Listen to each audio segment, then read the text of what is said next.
डीजीएसपीआर ने पहलगाम हमले के हमलावरों को नामालूम करार दे दिया। इंटरव्यू में सवाल के जवाब में कहा कि हमलावर नामालूम थे क्योंकि उनका अब तक कुछ पता नहीं चल सका। ये भी कहा कि भारत दो तरफा मामलात में जज बनकर फैसला नहीं कर सकता। डीजीएसपीआर लेफ्टिनेंट जनरल अहमद शरीफ कुछ देर में अहम प्रेस कॉन्फ्रेंस करेंगे। इंटरनेशनल मीडिया को भारतीय जारियत पाकिस्तान के जवाबी इक़दामात से आगाह किया जाएगा। सऊदी वज़ीर मुमलिकत बराए खारजा मुरादिल अल जबीर पाकिस्तान पहुंच गए। नायब वज़ीर आज़म इसहाक डार से मुलाकात। दोनों रहनुमाओं में पाक भारत कशीदगी पर गुफ्तगू। इसहाक डार ने सऊदी हम मनसब को भारतीय जारियत और पाकिस्तान की जवाबी कार्रवाई से आगाह किया। सऊदी वज़ीर मुमलिकत की वज़ीर आज़म शहबाज शरीफ से भी मुलाकात का इम्कान। बौखलाहट का शिकार बुज़दिल भारतीय फौज की सिविल आबादी पर गोलाबारी। लाइन ऑफ कंट्रोल पर भारतीय फौज ने बहरा, फॉरवर्ड कोहोटा और कोयरट्टा में सिविल आबादी को निशाना बनाया। बिला इश्तियाल फायरिंग से 5 शहरी शहीद, 7 जख्मी। भारतीय फौज का भारी हथियारों का इस्तेमाल। पाक फौज का भी दुश्मन को करारा जवाब। कई चेक पोस्ट से तबाह कर डाली। एलओसी पर धर्मसाल 2 पोस्ट बिलमुकाबिल बटल सेक्टर में भारतीय फौज ने घुटने टेक दिए। सोजी और पीरकांती सेक्टर में जबार एंड तरखिया कॉम्प्लेक्स मलियामेट। भारतीय फौज को भारी नुकसान उठाना पड़ा।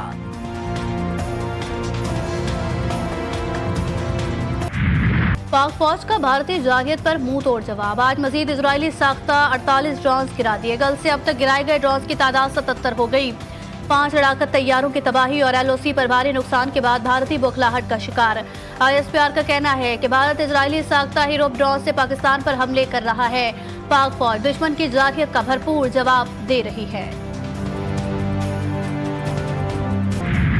हम इस वक्त मेरा ख्याल है कि दुनिया का कोई मुल्क ऐसा नहीं है जिसके साथ हमारे जो वर्थवाइल राब्ते होने चाहिए, जिनके साथ हमारे राब्ते ना हो।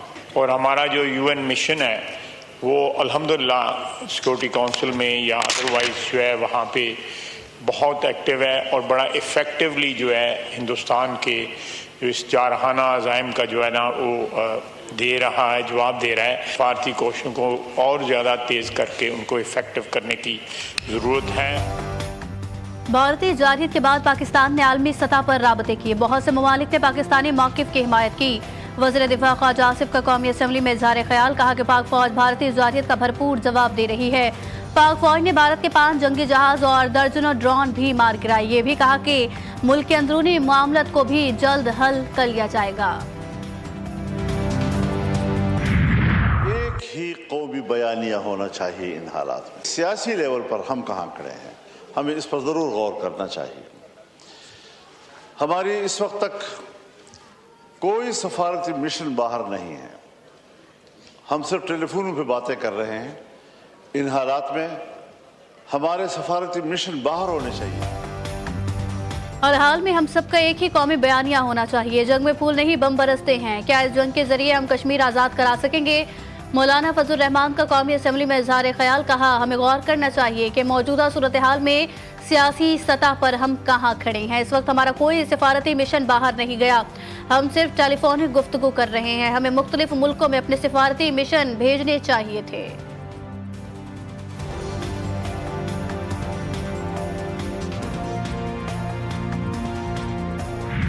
नायब वज़ीर आज़म इसहाक डार के आलमी रहनुमाओं से राबते। पाक भारत कशीदगी पर बातचीत। बरतानवी secretary of state David Lammy से गुफ्तगू में इसहाक डार ने गैर कानूनी भारतीय हमलों के बायस मौजूदा सूरत हाल से आगाह किया।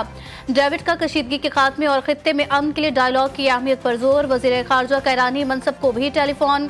जनूबी एशियाई रीजन में ताज़ा सिक्योरिटी सूरत हाल पर तबादला ख्याल। ईरानी वज़ीर खारजा ने भारत कशीदगी कम करने के लिए फ़रीक़ैन की कोशिशों की अहमियत पर जोर दिया।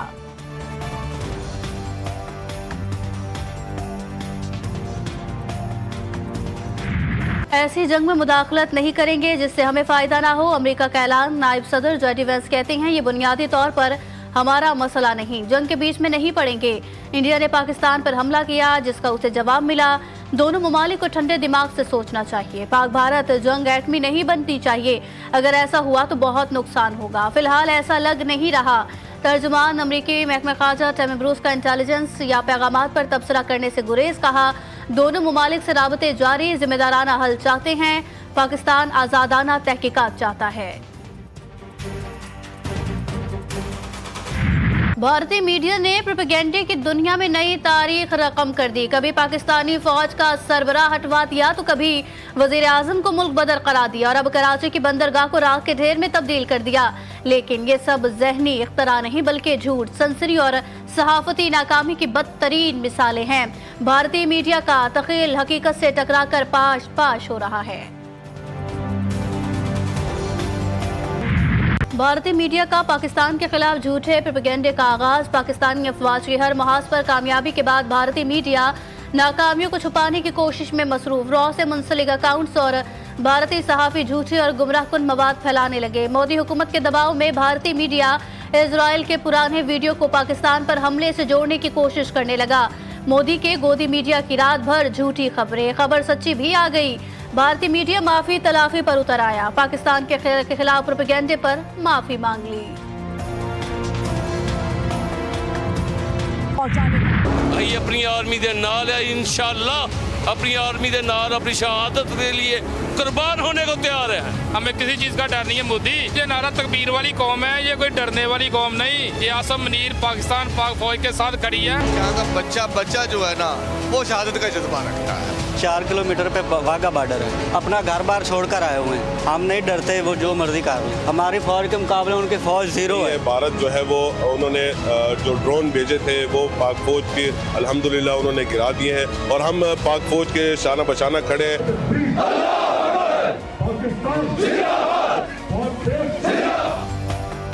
भारतीय हमलों से नहीं डरते, पाकिस्तानी कौम पाक फौज के साथ मिलकर दुश्मन का मुकाबला करेगी। मुल्क भर में पाकिस्तानियों का जोशो खरोश अरूज पर। कहा मोदी सुन लो, पाकिस्तान के खिलाफ तुम बार बार हारोगे। बुज़दिल भारत रात की तारीकी में ही हमला कर सकता है। भारत की पाकिस्तान दुश्मनी सिर्फ जमीनी महाज तक महदूद नहीं, साइबर हमले भी मुसलसल जारी। तर्जुमान के मुताबिक वजारत इक़्तिसादी उमूर का एक्स अकाउंट हैक कर लिया गया। पाकिस्तान को आलमी मालियाती इदारों से मिलने वाले कर्जों और ग्रांट्स का डाटा लीक होने का खदशा। कराची पोर्ट ट्रस्ट का ऑफिशियल एक्स अकाउंट बहाल हो गया। केपीटी ने भारतीय हैकर से अकाउंट छुड़वा लिया। तर्जुमान के मुताबिक भारत के केपीटी के एक्स अकाउंट से गुमराहकुन खबरें फैला रहा था। केपीटी पोर्ट पर कार्गो हैंडलिंग मामूल के मुताबिक जारी है। भारतीय जारियत ने इंडियन प्रीमियर लीग को भी डुबो दिया। भारत ने इंडियन प्रीमियर लीग मुअत्तल कर दी। बीसीसीआई की जानिब से ऐलान आज किया जाएगा। क्रिकेटर्स परेशान, गैर मुल्की खिलाड़ियों ने अपने अपने मुल्क वापस जाने का मुतालबा किया। आईपीएल के बंदिश से भारतीय बोर्ड को $2 अरब का नुकसान। PSL 10 के बकिया मैचेस भी UAE मुंतकिल। पीसीबी ने फैसले की तस्दीक कर दी, जल्द नए शेड्यूल का ऐलान किया जाएगा। मोदी सरकार की अहमकाना हरकत इदारों को भी डुबोने लगी। भारतीय मुसाफिर अपनी ही एयरलाइंस पर फट पड़े। भारतीय एयरलाइंस की परवाजों के बाद भारतीय ट्रेन भी ताखीर का शिकार। एयर इंडिया का मुसाफिरों के रिफंड देने से गुरेज। भारतीय शहरियों का कहना है कि एयर इंडिया शर्म करो, मेरे साथ ये दूसरी बार बुरा तजुर्बा हुआ। ट्रेन में ताखीर की वजह से फ्लाइट छूट गई। मुझे अपनी फ्लाइट पर टैक्सी की वापसी नहीं मिली, ना रिफंड किया जा रहा है।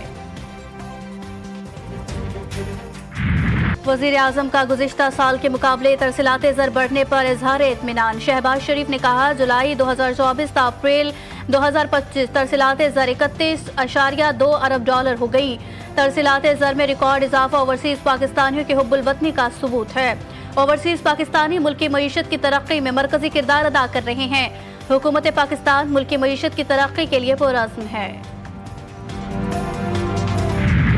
पाकिस्तान बेशतर शराइत पूरी करने में कामयाब। IMF से किस्त मिलने की राह हमवार। आलमी मालियाती फंड के एग्जेक्टिव बोर्ड का इजलास आज वाशिंगटन में होगा। पाकिस्तान के लिए $2 अरब 30 करोड़ के माली पैकेज की मंजूरी मुतवक्के। $1 अरब की अगली किस्त और $1.3 अरब की क्लाइमेट फाइनेंसिंग मिलने की भी उम्मीद। वजारत खजाना ने मौजूदा माली साल के पहले 9 माह की आमदन और अखराजात की तफसीलात जारी की।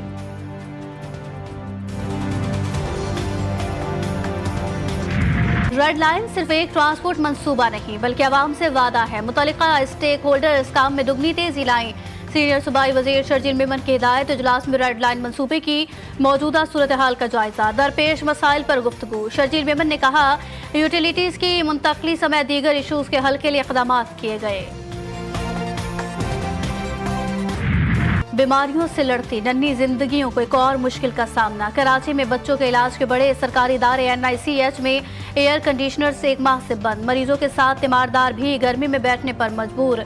एग्जीक्यूटिव डायरेक्टर NICH के मुताबिक आइंदा हफ्ते ICU और दीगर फ्लोर्स के AC की मरम्मत मुकम्मल हो जाएगी। चारसदा के इलाके शबकदर में पुलिस का इंटेलिजेंस बेस्ड ऑपरेशन। दहशतगर्दों के 3 सहूलतकार गिरफ्तार। जदीद असलहा और बारूदी मवाद बरामद। पुलिस के मुताबिक गिरफ्तार मुलजिमान का ताल्लुक कलदम तंजीम से है। गिरफ्तार शरपसंद अफगानिस्तान में मौजूद आला क़यादत से टेलीफोनिक राबते में थे। मियांवाली में बस, ट्रैक्टर ट्रॉली और कार में खौफनाक तसादुम। हादसे में 2 अफराद जाँ बहक, 28 जख्मी। लाशों और जख्मियों को अस्पताल मुंतकिल किया गया। हादसे का शिकार बस चकवाल से मियांवाली, कार मियांवाली से मूसा खेल जा रही थी। कराची में सूरज के मिजाज गर्म। शदीद गर्मी ने शहरियों के छक्के छुड़ा दिए। पारा 36 डिग्री सेंटीग्रेड तक जा पहुंचा। कराची के मज़ाफात में आंधी और गरज चमक के साथ बारिश का इम्कान। इस्लामाबाद और पंजाब के मुख्तलिफ शहरों में भी मूसलाधार बारिश की पेशगोई।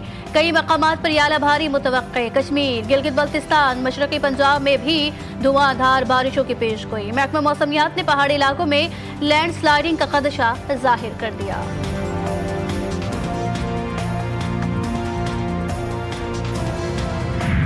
मसीहियों के नए रूहानी पेशवा का इंतखाब हो गया। अमरीकी कार्डिनल रॉबर्ट प्रीवोस्ट नए पॉप मुंतखब। सेंट पीटर्स स्क्वायर में हजारों अकीदतमंदों का जश्न। अमरीकी सदर ट्रंप की जानिब से भी नए पॉप को मुबारकबाद। और भारत के बावलेपन का दुनिया भर में मजाक बन गया। चीन में भारतीय जंगी ड्रामे पर गाना रिलीज। चीनी सिंगर्स की अदाकारी देखकर लोग हंसी से लोटपोट।